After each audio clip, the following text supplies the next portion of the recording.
Welcome to Huddle Up, Brought to you by the Fields Huddle Group.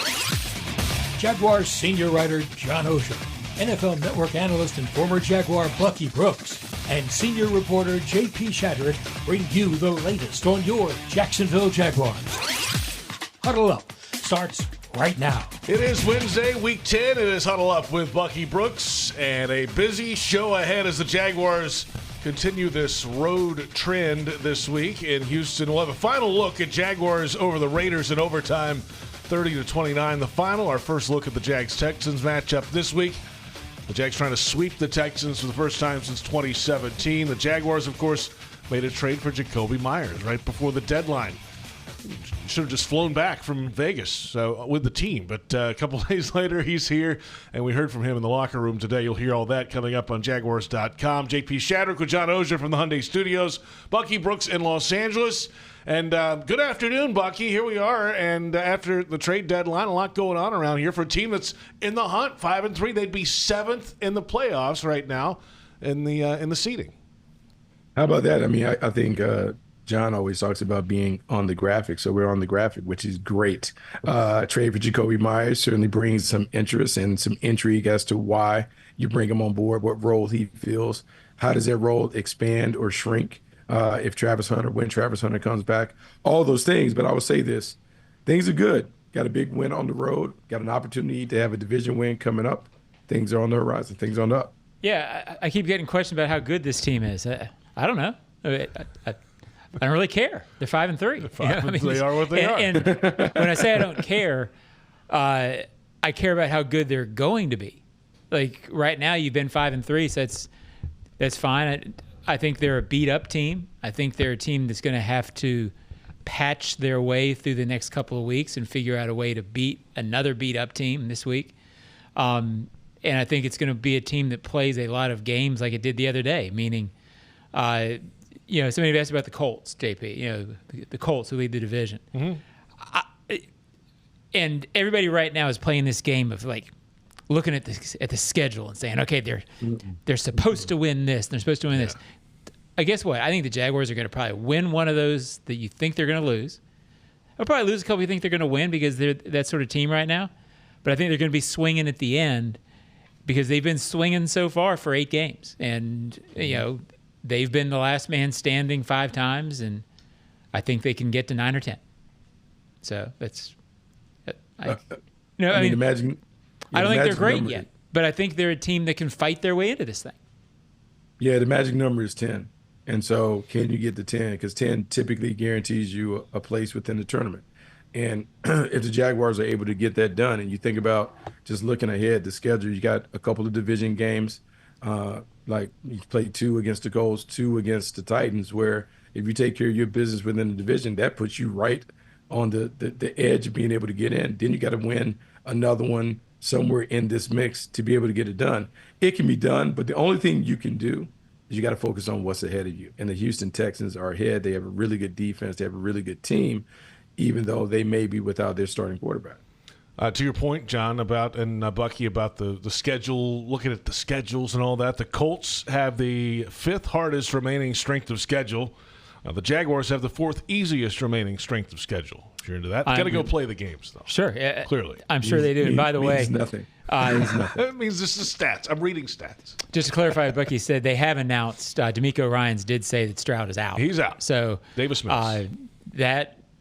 You usually don't look too much at the injury report, but that's, the only injury report in this league that matters sometimes is the quarterback. So it's a big one. That strength of schedule thing, JP, again, right now the way the Jaguars are playing, it's so funny how one moment completely changes the narrative, right? Oh, yes. If Devon Hamilton's hand is 2 feet over, everybody's saying, oh, they're never going to win a game. And now it's, well, there's these 5 easy wins. Well, the Raiders were 2-5 now. So there's no easy win really for any team in this league.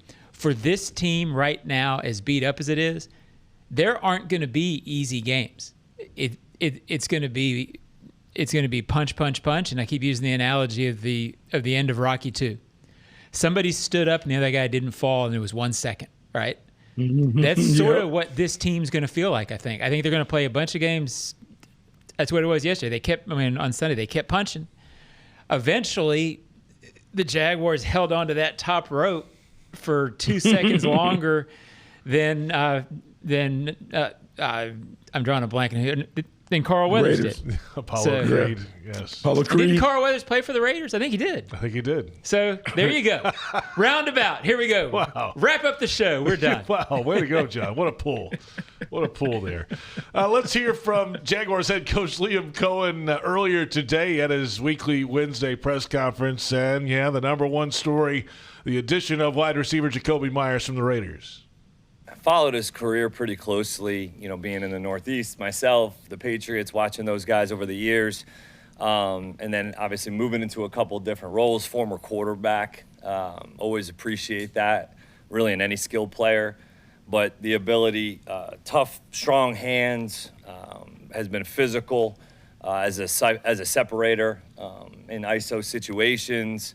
I've only heard great things about the pro. Edgar's worked with him in the past as well, so definitely excited to have him. Yeah, Jacobi Meyers, an undrafted player originally by the Patriots out of NC State and spent time there, of course, went on to the Raiders, his third year in Vegas this year, and then traded for a 4th and 6th round pick next year for the Jaguars. It is the final year of his current contract. Bucky, what does Meyers bring to the table in terms of scheme and skill set? Consistency and reliability. I think the number one thing that he brings is he's a consistent pass catcher. When you go and you dig into stats, he has a drop rate of only 1.8% for a team that leads the league in drops. That's what you're looking for, someone that can come in and be that reliable target that Trevor Lawrence needs. What he really is, it kind of reminds me of fitting into that mix way back when we had Marvin Jones and Zay Jones and that type receiver on the perimeter around Trevor Lawrence. Steady Eddie, consistent, high IQ, going to be at the right spot. And I think when you look at what we currently have with Parker Washington and some of the other guys, even if Brian Thomas Jr. is available with the ankle, this guy is a nice addition because he allows you to play your 11 personnel packages, and he can do the consistent stuff, the dirty work over the middle, on the outside. He's a chainman. Yeah, I think the part of what Bucky said that resonates the most and matches up best with what I've heard about Jacobi is he's going to be in the right spot. I mean, he's got a really good route runner, and he's a reliable route runner. And I thought, as you've analyzed Trevor's career since really 22, because the 21 season was lost, to me, when was he best? He was best in the second half of 22 when he had Marvin Jones, Zay Jones, a lot of guys who in Parker. I mean, not Parker, but Christian. I do that all the time. But who he knew exactly where Christian was going to be all the time. Reliable route runners. He really tends to trust those guys, and that's what this guy is. So not Sunday necessarily, because there's not going to be trust built up by Sunday, but over time, this is a really interesting acquisition for this because it again, it's like so many moves they've made already, JP. Once you look at it, it's like, oh, I see why they did that. This fits what they're saying. They do what they say they're going to do, and they make very logical moves, and I think this is one of those. We talked about this a little bit with the Greg Newsome edition, in-season trade, having the learning curve quickly, but this is a different level, Bucky, on offense with all the things they want to do offensively. What's the difficulty level for Jacobi Meyers to be ready to roll on Sunday? Look, I think he can do it. He's a pro. I think the connection with him and Edgar Bennett, I am sure that Edgar can give him translatable language to help him. In our old system, it was this is what it means here. Oh, okay, and they can figure it out. I also think that there is a small menu of plays that Liam can use if he wants to make sure that I'll just call these plays when Jacobi Meyers is on the field as they package it and those things. But given where we are from a health standpoint, they need him to play, and they're going to need him to play a significant role on Sunday. He'll be up to the chance because he's a pro. That's what he does. He'll be smart enough to kind of figure it out, and they will be smart enough to make it easy for him to get on the field and play well. Yeah, look, they didn't – Tim Jones and Austin Trammell were making big plays yes. in the fourth quarter. Yes. And, I don't think they necessarily were taking significant reps with Trevor on Friday in red zone, right? So I guess what I'm getting at is that game the other day was all about just figuring out what you had in the moment and making a play in the moment and not worrying about, the intricacies of this. Yes. So I think they rely on that a little bit. It's so interesting covering Liam because you can tell he loves football so much and loves talking it that I think sometimes he's more transparent on the podium than he really means to be going in. Not that he's giving anything away, but when he said, a lot of coaches when asked today how familiar or how difficult will it be for Jacoby to learn the new language, they said, well, there's some similarities. Liam was like, yeah, it's completely different.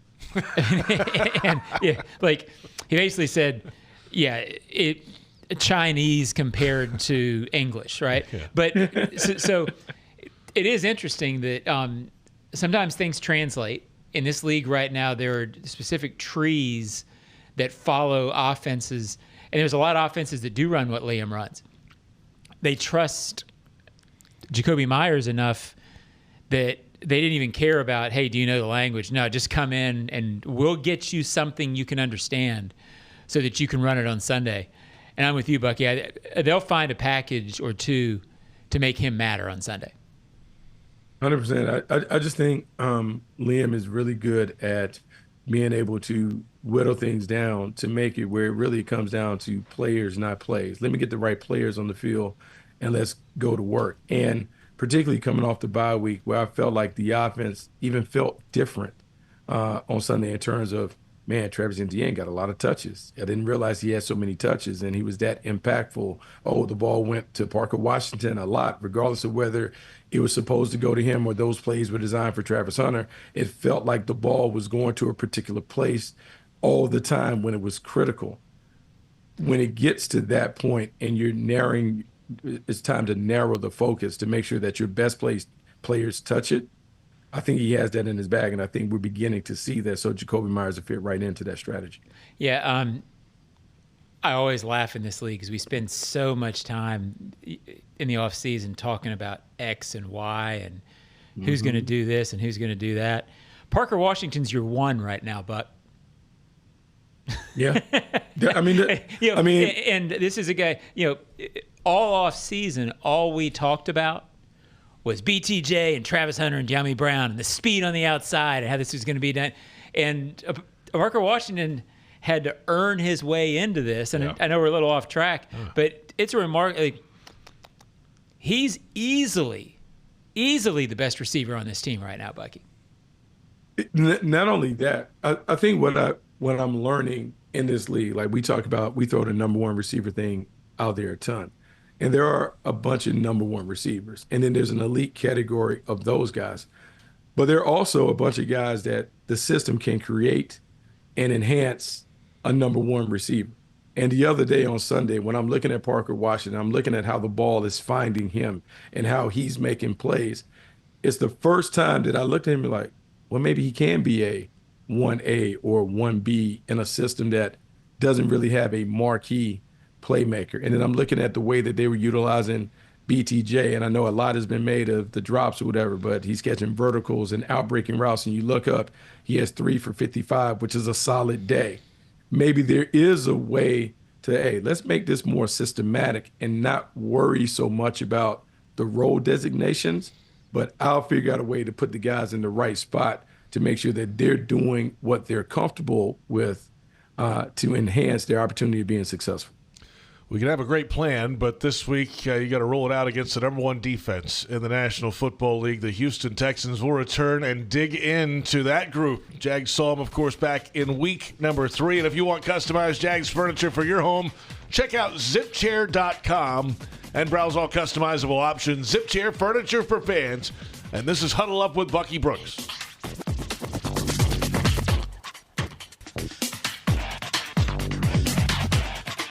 That's the cat and mouse game that you're trying to look into how have they maybe tweaked some things over the last few weeks, but the structure is the structure, and the players, that's the most important thing I think about this defense and us attacking is, guys, like, it's a damn good defense, and they don't stay blocked long. And for us to go and be successful, the plays are the plays, and we have got to go finish at the second level, stay attached to blocks, run through contact, block our asses off on the perimeter. That's what's going to have to that's how it's going to have to be, man. Coach Liam Cohen earlier today at the podium with the media. Welcome back. It is Huddle Up with Bucky Brooks, JP Shadrick, John Oehser in Jacksonville, Bucky Brooks out in Los Angeles. Full presser. We'll hear more from Liam Cohen coming up at the full press conference at Jaguars.com or the Jaguars YouTube channel. Of course, the Jaguars are in Houston this week, but the week after, they're going to face the LA Chargers Sunday, November 16th, the annual Salute to Service game. Secure your seats now. Be part of the action at jaguars.com/tickets or call 904-633-2000. And, John, I think that's an example of the Liam Cohen at the podium that you were just talking about. Well, it's funny, JP. You're forced to read the ozone every day, I know, and I always say it's always coaching in the NFL, very sarcastically. Yeah. And I was kind of laughing with Liam right there. He's sitting there trying to analyze it, and why are the Texans' defense good? And he finally just goes, because they have really good players. They're really good, and when you turn on the tape, gosh, they're all playing really good. They get off blocks, and you know how we're going to beat them? We're going to have to block their butt. And right. At some point, Bucky, we love to talk, and you love to talk about the coordinators and all this. At some point, you got to go beat a team, and that's what I love about Liam, because he's a really good offensive coach. Don't get me wrong, a good coach, but he does always bring it back with the guys that, hey guys, you got to go win the damn game every once in a while. I mean, look, it's very matter of fact, but it's really true. Like, every team in the National Football League has good players. Some have more than others, but that's why you see the topsy-turvy nature of the league. That's why the Panthers can go on the road and beat the Packers in Lambeau, and the Cleveland Browns can win games and those things because they're good players on these rosters. And your job as a coach is to get your guys to block their best players. And sometimes it may take one, sometimes it may take two, sometimes it takes running away from that player. But whatever it is, you have to do what you have to do to win that game on the given day. And you can't be fearful of the player, but you also can't let him wreck the game when it comes to one of those blue chip players. The Texans are dominant up front. They have two guys that are really good in Daniil Hunter and Will Anderson. They have a lockdown corner in Derek Stingley Jr. They have some really good linebackers, and that's what it is. For the Jaguars to win, they're going to have to find a way to be able to run the ball effectively against that front. If they can't run it, they're going to have to be able to throw it, and guys are going to have to win their one-on-one battles. That's what it comes down to. Can your best players win their one-on-ones? And given them, if they do, then the Jags will get another win. How different are they as the weeks have gone along? Remember the first game, they shut down the Jaguars' running attack with an unscouted look they had never shown before. Jaguars adjusted in the second half and had most of their rushing yardage in that second half of the game to go win it. So, are they doing the same things now? Or are they just what they are on defense? They are what they are, but they're very multiple. Obviously, D'Amico Ryans had given up play calling duty so he can manage the entire team. So you have some other things kind of blending in to what they do, but they're still going to build it around their best players. They're going to play hard. They're going to be super physical. That's their calling card. They're going to be sticky on the outside. And, in a way, they're their own type of bully within the division. And with their backs against the wall, you can expect more physicality, more effort, more toughness, because that's who they are. And when you have a backup quarterback on their side, they know that points going to be coveted at a premium. They're going to have to play really, really well, which makes them, I would say, more dangerous, but also more predictable, because now they don't have the comfort of knowing, all right, we have an A-level quarterback who can find a way to score. We might not only have to keep this team from scoring, but we may need to manufacture some points. We could lead them to bring up more pressures and blitzes to try and turn the ball over. Yeah, to me, this is a very basic game matchup analysis. Texans are desperate. This doesn't end their season, because we've seen this The Texans have overcome slow starts before and gotten in. But with the Colts 7-2, the Texans can't lose any more ground. But they're desperate with a backup quarterback, which can change that dynamic. So to me, Bucky, the Jaguars have to stop the run well enough. I don't think the Jaguars secondary is good enough right now to stop a great quarterback, but the pass rush has to get home and beat them. So anyway, JP, we're getting the Texans defense. Let's come back in a moment, and we'll flip it around and take a look at this Texans offense and what the Jags defense has to do against this group in Week 10. This is Huddle Up with Bucky Brooks.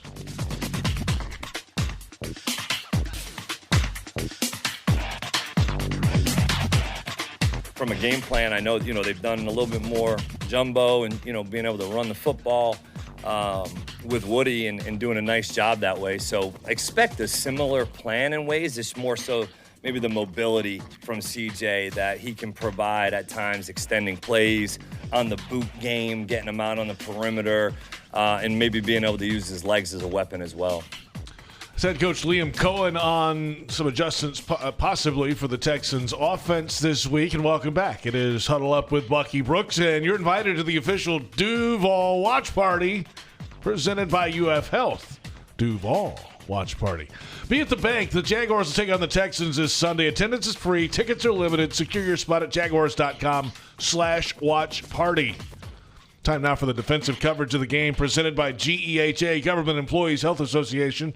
Benefits for federal employees and retirees. We take a look at the Houston Texans offense, of course. C.J. Stroud just ruled out earlier, just a little while ago, about an hour ago, by D'Amico Ryans. So Davis Mills will get the start at quarterback. Stroud had been kind of just fairly accurate this year, but not much going on offensively. 19th overall in total offense. They struggle on third down, 31st in the league. And 21 points per game is far from enough. Davis Mills was the regular starter in 21 and 22 for the Houston Texans and has been the backup ever since. So, how difficult, Bucky, is it defensively to figure out Davis Mills, and where do you go look for Davis Mills tape? I guess the second half of last week's game is probably a good start.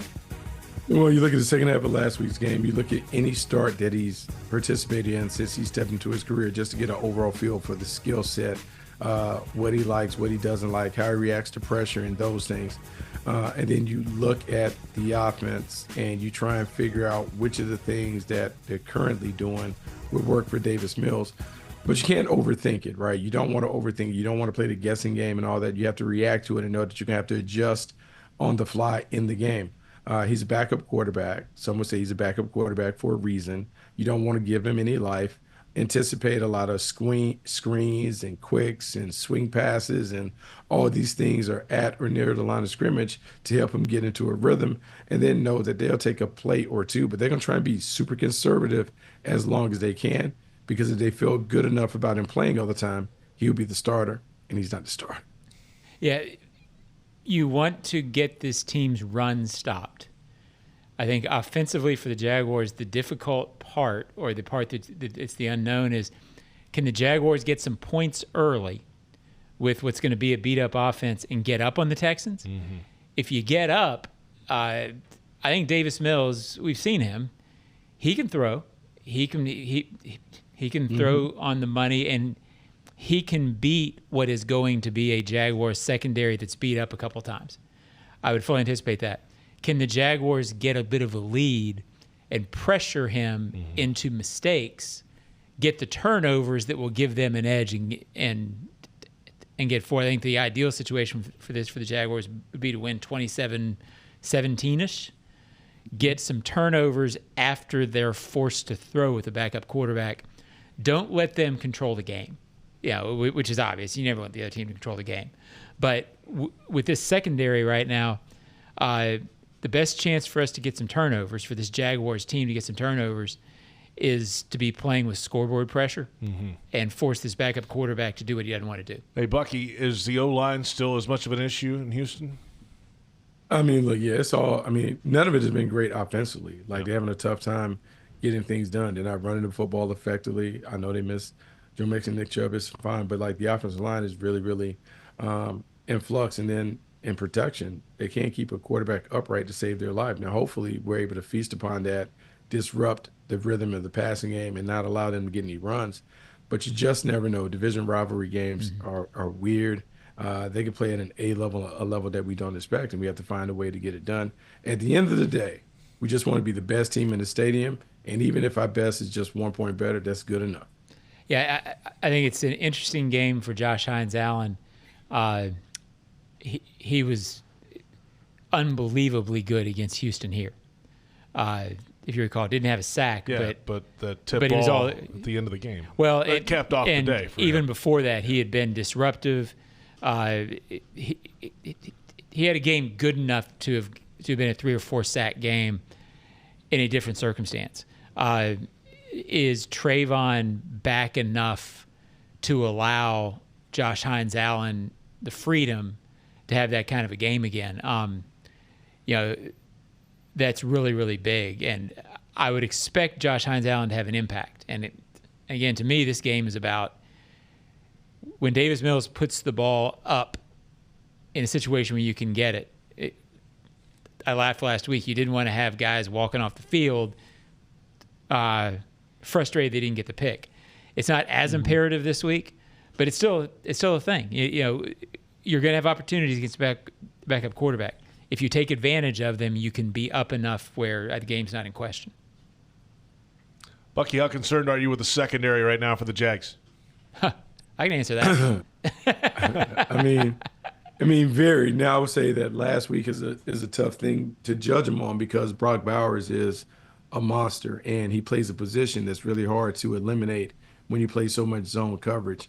This week is different, plays more to the wheelhouse because you're playing guys on the perimeter. There are things that you can do to roll coverage and cloud them. But, I'm only concerned because we're not getting our hands on as many balls as we were early in the year. We're not knocking it down. We're not taking it away to that level. We have to get back to that. But a lot of it is you got to stop the run on early downs. You have to manufacture a pass rush to force quarterback to get it out under duress. And then you have to be close enough to either tip it, deflect it, get different ways to get on it, and then you got to catch it when it falls into your lap.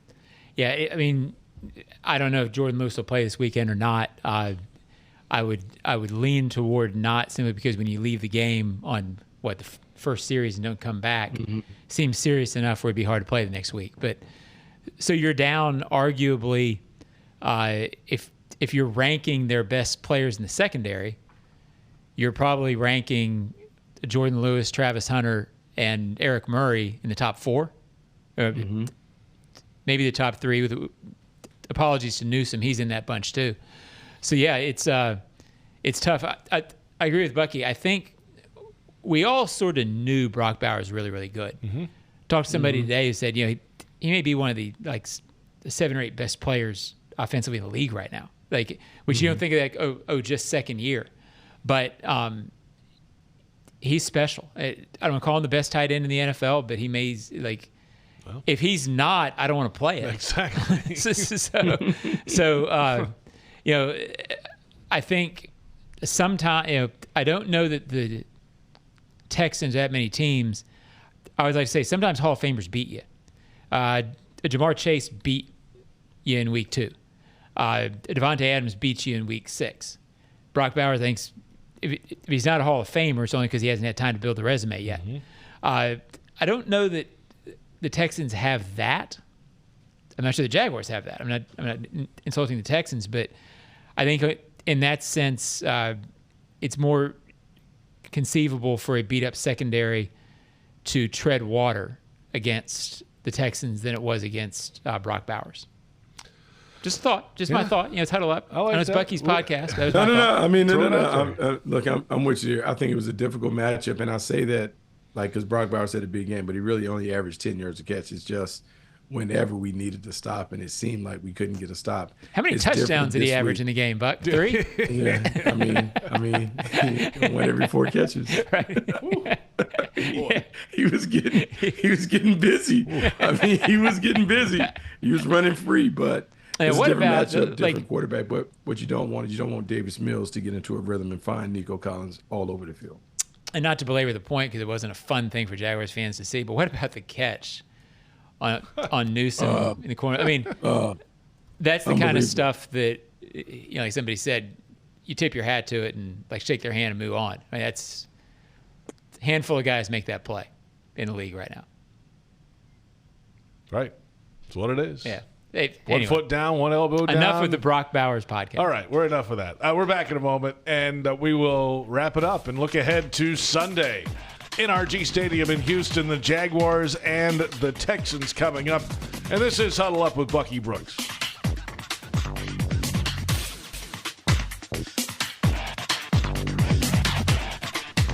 Each week, your third down windows can change maybe by a yard or so based on how they change and how they call it. So it's more so just finding, okay, up to what window can you feel comfortable about maybe getting some runs off based on what are some of the front structures and blitzes that you're seeing. So, I've always enjoyed being able to do that and mix it up as well on some of those.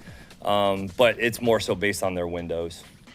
Deep inside football stuff from Liam Cohen today. Third down running windows. Sure. You got to think about everything. Welcome back. It is Huddle Up with Bucky Brooks, and it's brought to you by Fields Auto Group Jacksonville. See Fields first. Jacksonville's premier luxury auto group. Go to fieldsauto.com. JP Shadrick, John Osher, Bucky Brooks, the Jaguars and the Texans coming up this Sunday. NRG Stadium, the site, a 1 o'clock kickoff time. And it's a beat-up Jaguars team. We knew that going into the game in Vegas. And then, of course, in-game, a lot of guys go down. There were four wide receivers on the injury report last week going into the game, including Travis Hunter, who was later on IR.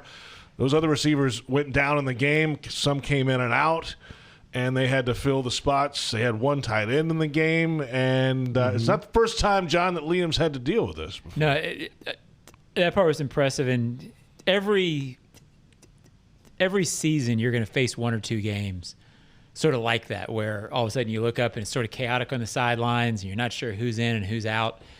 I did think, Bucky, that Trevor's response in that situation was really good. But the point I was going to make, JP, is one reason the Jaguars really liked Liam Cohen was last year in Tampa, their offense got better and maintained when they lost their two best receivers for 4 or 5 weeks. So